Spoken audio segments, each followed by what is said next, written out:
Morning, y'all. So last night and this morning were pretty rough. Luna kept me up till 5 a.m. and was belligerent.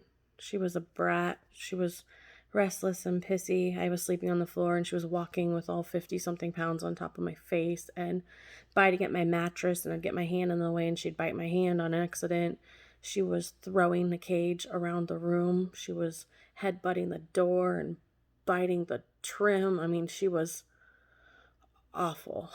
Awful. I mean, I know labor's not fun, but she was another level. It was really frustrating. I was starting to get really mad and cranky with her. So finally at 5 a.m., I said, enough. You're not in labor. I have to sleep.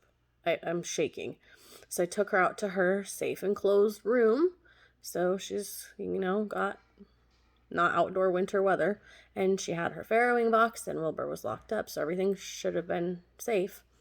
And at 8:30, I have little Kevin run to go check on her, and he comes back with a look of terror and is crying, and he says, the pigs are here, but I think some are dead. And I went running into the room, and all I see is 9 piglets all laying on their side. And it didn't look like any of them were moving, and I just had terror inside. But I'm a good, fight mode, in fight or flight.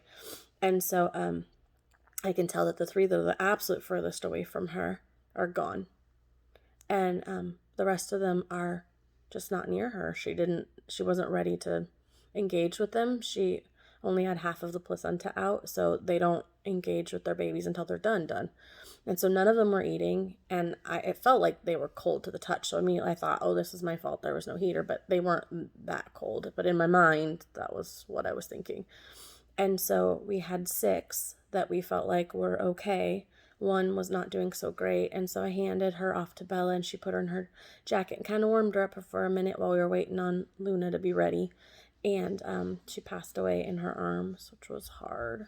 So the remaining 5, we could tell that they needed to be warmed up. So we brought them inside and put them in front of my fireplace with a warm blanket, and then brought Luna in. And so she lays down, and we try to put the piglets in front of her to nurse. And she allows them to latch on for a minute, but she's just mad and frustrated. And I was rubbing her face and, trying to console her because she was no longer in pain so that she would nurse. And she got mad, and I'm like, there's something off. And she stood up, and the other half of her placenta came out. I just didn't know it was still in there, but she did. So took care of that and cleaned all of that. She laid right down and let her babies nurse, and that's what she's been doing for the last 3.5 hours, is giving them 20 minutes, and then she gets up and eats and walks around, and then she comes back and we try it again. So sad morning, but silver lining, there's still 5 of them alive. So next video, you'll get to meet them.